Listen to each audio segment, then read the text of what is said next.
Action Comics 23.4, aka Metallo, written by Sholly Fish, art by Steve Pugh. So, for those of you who don't remember, Metallo was introduced in Grant Morrison's Action Comics way back at the beginning of the book, and he just kind of disappeared, left from the story. So we get the follow-up on what happened to him.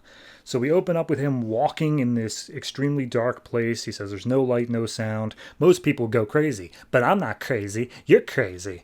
So then we see 18 months earlier, he's currently under some military medical facility. He's being kept alive basically as a vegetable at this point after the fight with Brainiac and all Superman stuff going on. And General Sam Lane is like, what do we got, man? Tell me I can save my soldier, Mr. John Corbin. And the other people are saying like, oh, geez, Metallo over here. But it's like, hey, soldiers, give him some respect. And it's not Metallo, it's Metal Zero is the name of his suit. So shut it. And they're like, oh, sorry, sir. But basically they tell him, yeah, no, there's no response. Like, he's not going to get regained consciousness. We don't even know what Brainiac did to his brain. Even if we could restart his body, like, that might just be gone now. And so Sam Lane says, all right, I get that, but I've got a special idea. And he opens up a box and says, I got kryptonite. We're going to replace his nuclear miniature reactor that's currently in his chest, and we're going to replace it with kryptonite and see if that jolts him awake. And so they do the whole thing, they take it out, they put it in, and then wouldn't you know it, yep, he jolts awake. And we cut back to modern day, and he's like, oh yeah, no, when I got that kryptonite, oh god, it felt so good, it felt right. So at that point we see him out in the training field. He's just decimating all these machines as a one-man army, and Sam Lane's like, all right, cool, let's send him out in the field. But then the field psychiatrist is like, yeah, he's very clearly psychotic. He is super not okay mentally, and if you send him out there, we are going to have much bigger problems on our hands than just like what we had before. And he's like, forget about it. We've got soldiers over there, they need help. Metal Zero's the way to go. So they send him over to somewhere in the Middle East. He shows up, and his big hulking silhouette scares the other soldiers before he's like, I'm on your side. And he's like, all right, Metallo. And he's like, a Metal Zero. And they're like, sorry, sir. So they explain the situation that, there's a hospital, there's a bunch of hostiles inside, but they've taken a bunch of patients as human shields, and they need to be able to take out the hostiles without hurting the hostages. So Metallo does like an x-ray scan, and he's like, cool, I've got an idea. And they're like, oh, great. Is it some sort of like cloaking device or something? He's like, something like that. And he just blows up the entire hospital, killing everybody inside. And he just walks away. However, some people had smartphones and recording devices. So as he's on his way flying back, Sam Lane calls him up and is just like, hey there, what in the hell was that? And he's like, oh, it was the mission. I completed the mission. So he's like, dude, you have been off the chain in recent months. You have been completely impossible to control. You've been killing people left and right.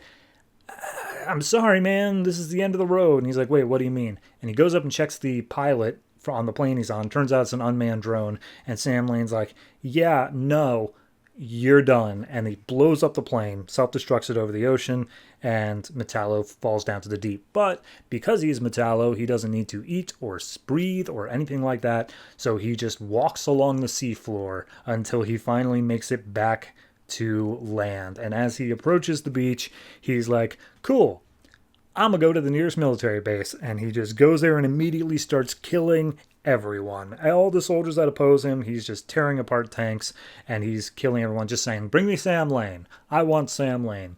So Sam Lane eventually shows up, and he's like, hey, you want me? That's fine. Stop killing everybody else.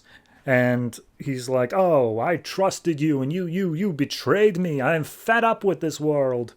And Sam Lane basically says, okay, you're the one who betrayed your country. You betrayed my daughter by going psycho. Like, she loved you, and you just threw that away. Like, yeah, no, you've gone off the deep end, buddy, so we're going to take care of you here. And he's like, oh, yeah, what are you going to do? You're going to call up Superman? You're going to call up your new favorite buddy? And Sam Lane's like, dude, I hate Superman. I have no idea where you're getting that one. But no, I got something else. Welcome Metal 2.0. And we see that this one soldier who's kind of been in the background this whole comic has gotten outfitted with a new, sleeker, updated design of the metal armor. But he still has his heart. He still is human underneath it all. So they start fighting, and he's like, oh, I'm better than you. I'm upgraded in every way. And they continue fighting, and he's like, but, Corbin, I don't want to kill you. Please, just stop this. I have such respect for you. We can find another way. And Metallo's like, oh, you don't want to kill? Well, that gives me the advantage because I totally will kill. And he manages to distract him long enough to take a huge shard of metal and just shove it through Metal 2.0's heart. And so Metal 2.0 tells everybody, scatter, get away, I'm doing the thing. And everyone starts running away. Sam Lane is, of course, like, no, my boy. And Metallo's like, oh, you scatter? You think that's going to protect them from me? And he's like, no, it's going to protect them from me. All of a sudden, self-destruct, and the seemingly Metallo is dead. And we see the military is picking up all the scraps, trying to piece together, make sure that they have the pieces of Metallo.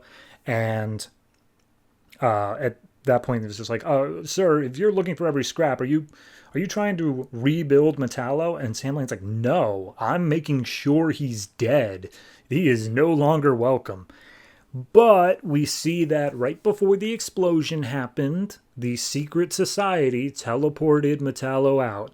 And he shows up, he's talking with Scarecrow, and Scarecrow's like, hey man, we were watching you, and you seem like really not okay. And considering that you're cool with being a soldier, I've got a new army for you to fight in, if you're up for it. And he hands him a little silver coin, and he says, welcome to Secret Society. And at that point, Metallo's like, oh, no more John Corbin, not even Metal Zero. From now on, I am Metallo. So, yeah, that's the character. I like it. I think it's good. I think it's a fine enough way to transition him from the last time we saw him to what he is now. I think my bigger problem with it is that, I don't know, it just feels so rushed in a way. It's hard to explain, but like, it feels like this should have been the same sort of thing that took place over at least like 2 or 3 issues, but instead it got really condensed down into one, especially when we got to the point where we introduced the Metal 2.0 armor, because that really did just come out of nowhere. It was just like, yeah, no, and now this other guy's got it as well. And he's like, oh, I've always been a rival with this other soldier. And I'm like, really? Where was that story? I missed it. So it's not bad, but I do wish that it was, I guess, a little bit longer is my only critique. But overall, I'd say this is still solid 7. I'll give it 7.5. 7.5 territory. It's good. It's a fine issue. It at least does something interesting with Metallo, who we haven't seen in like 2 years. So that's more than I can say for most characters.